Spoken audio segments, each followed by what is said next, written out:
அனைவருக்கும் அன்பார்ந்த வணக்கத்தை தெரிவித்துக் கொள்கிறேன். நான் உங்கள் தியாகபாலா.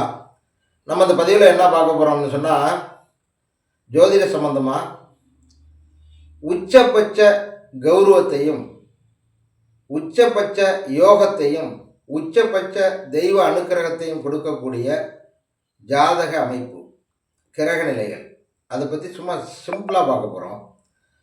அதாவது ஒரு ஜாதகத்தில் 9ஆம் அதிபதி தெய்வத்தை குறிக்கக்கூடிய பாவகம். 50% தெய்வத்தை வந்து ஒன்பதாம் இடத்தை வச்சு தெரிஞ்சுக்கணும் ஒரு ஜாதகத்தில். இன்னொரு 50% தெய்வ அனுக்கிரகத்தை பற்றி குரு கிரகக்காரகத்தில் குருவை வச்சு தெரிஞ்சுக்கணும். இப்போ 100% வந்து குருவும் 9ஆம் அதிபதியும் வந்து 50-50%, 100% தெய்வத்துடைய இடத்தை பூர்த்தி செய்கிறார்கள் ஒரு ஜாதகத்தில். தெய்வ அனுக்கிரகத்துக்கான இடத்தை பூர்த்தி செய்கிறார்கள். இப்போ இந்த 2 கிரகங்களும் லக்கணத்தை பார்வை செய்யுதுன்னு வச்சுங்க. இதில் ஏதாவது ஒரு கிரகம் லக்கணத்தை பார்வை செஞ்சாலும் அவங்க ஒரு வழிகாட்டியாக, ஒரு ஒரு ஏதோ ஒரு துறைக்கு வழிகாட்டியாக, அல்லது ஒரு ஆன்மீகவாதியாக, ஒரு சிறந்த நபராக, கௌரவத்துக்கு பங்கமாக வராத வகையில் நன்னடத்தைக்குரியவர்களாக இருப்பார்கள். இப்போ 9ஆம் அதிபதியும் சேர்ந்து லக்கணத்தை பார்க்குதுன்னு வச்சுக்கோங்க. அப்போ இதை விட கொஞ்சம் அதிகமாக வந்து நல்ல ஒரு பெயரும் புகழும், ஒரு நன்னடத்தைக்குரியவராக, ஒரு பெரிய அளவில் ஒரு மாநிலத்துக்கே ஒரு வழிகாட்டக்கூடிய நபராக கூட வரலாம். இப்போ அந்த 9ஆம் அதிபதியும் குருவும் சேர்ந்து லக்கணத்தையும் லக்னாதிபதியையும் சேர்த்து பார்வை செய்யும்போது இன்னமும் வந்து அவர்களுடைய அந்த தெய்வ அனுக்கிரகங்கள் அவர்களுக்கு பூரணமாக கிடைக்கும். அவர்கள் வந்து பெரிய வழிகாட்டியாக, உலகத்துக்கே வழிகாட்டக்கூடியவர்களாக, இல்லது வந்து ஒரு மதத்துக்கு வழிகாட்டியாக, இல்லது ஒரு பெரிய தொண்டு நிறுவனங்களுக்கு வழிகாட்டியாக, அல்லது ஒரு தேசத்துக்கு வழிகாட்டியாக, அல்லது ஒரு முக்கியமான துறைகளுக்கு ஆலோசகராக இருப்பார்கள். இவர்கள் மிக மிக உயர்ந்த, இவருடைய ஆலோசனை கேட்டு பெரிய மனிதர்கள்லாம் நடந்துப்பாங்க. அந்த மாதிரி ஒரு வழிகாட்டக்கூடிய நபராக தெய்வ அனுக்கிரகம், முழுமையாக அவர்கள் தெய்வ அனுக்கிரகம் இருக்கும்.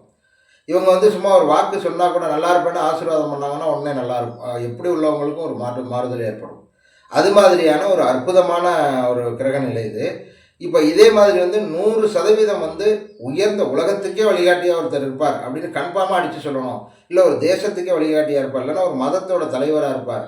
இவர் வந்து மிகப்பெரிய சித்தர், பெரிய அளவில் வந்து தெய்வ அனுக்கிரகம் உடையவர், தெய்வமும் இவரும் ஒன்று தான் அப்படிங்கிறது மாதிரியெல்லாம் நான் ஒரு ஜாதக அமைப்பில் ஒரு ஒரு நபரை சொல்லணும் அப்படின்னு சொன்னால், அதாவது ஆத்மாவுக்குரிய லக்னம், ஆத்மாவுக்குரிய லக்னாதிபதி, ஆத்மாவுக்குரிய கிரகக்காரகத்தில் சூரியன், இவங்க எங்கே இருக்காங்களோ, அதாவது ஆத்மாவுக்குரிய கிரகக்காரகத்தில் ஆத்மாவை குறிக்கக்கூடிய சூரியனையும் லக்னாதிபதியையும் லக்கணத்தையும் 3ஐயும் 9ஆம் அதிபதியும் குருவும் தொடர்பு கொள்ளுதுன்னு வச்சுக்கோம்.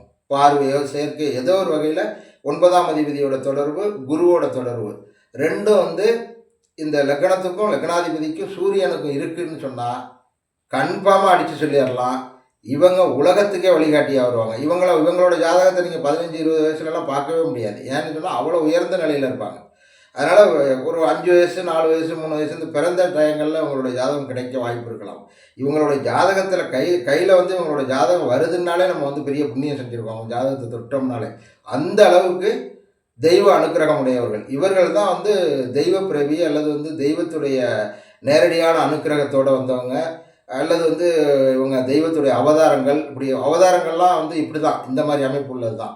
இப்போது ஒரு இவங்களுக்கு வந்து கௌரவத்துக்கு பங்காக இருக்காது. உலகத்திலேயே மிகவும் வந்து எல்லோரும் வந்து வணங்கக்கூடிய நபராக இருப்பார்கள். இப்போ உதாரணத்துக்கு போப் ஜான்பால், அவர் போப்பாண்டவர்னு சொல்லுவோம்.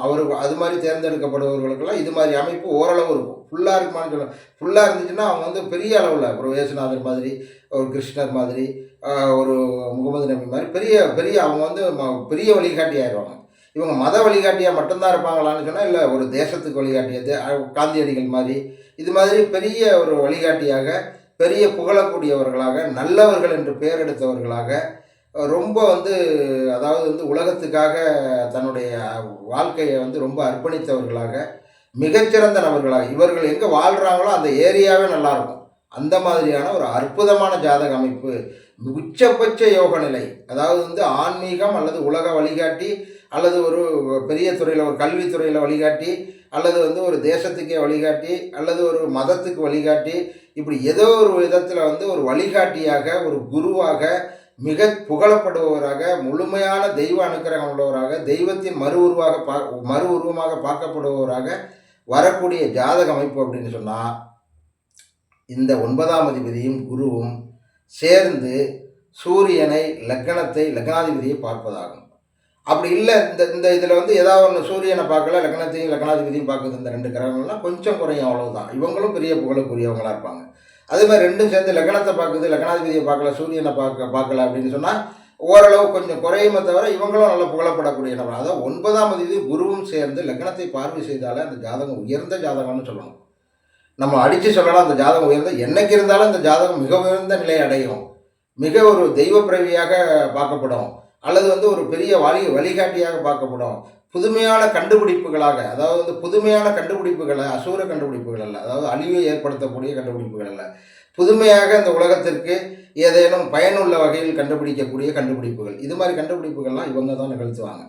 இதுதான் வந்து ஆசீர்வதிக்கப்பட்ட 100% ஆசீர்வதிக்கப்பட்ட ஜாதகம். 9ஆம் அதிபதியும் குருவும் சேர்ந்து லக்னாதிபதி சூரியன் இந்த 3ஐயும் பார்வை செய்து அப்படின்னு சொன்னால் அந்த ஜாதகத்தை நீங்கள் கும்பிட்டு அவங்க கையில் கொடுத்து, இவர் ஒரு நாளைக்கு மிகப்பெரிய ஒரு தெய்வ அவதாரம் போன்று வருவார், இல்லைன்னா மிகப்பெரிய புகழுக்குரியவராக, மிகப்பெரிய தேச வழிகாட்டியாக, உலகத்துக்கே வழிகாட்டக்கூடியவராக வருவார் அப்படின்னு எடுத்து நீங்கள் சொல்லிடலாம். நம்ம பார்க்குறது இந்த அமைப்பை மட்டும்தான். மற்ற கிரகங்களை வச்சு நீங்கள் அவர் எந்த துறையில் வருவாருங்கிறத கன்ஃபார்ம் பண்ணி சொல்லலாம். இந்த சேனலை சப்ஸ்கிரைப் பண்ணி வச்சுங்க. அடுத்து இன்னும் பயனுள்ள தகவல்களை பார்ப்போம். நன்றி, வணக்கம்.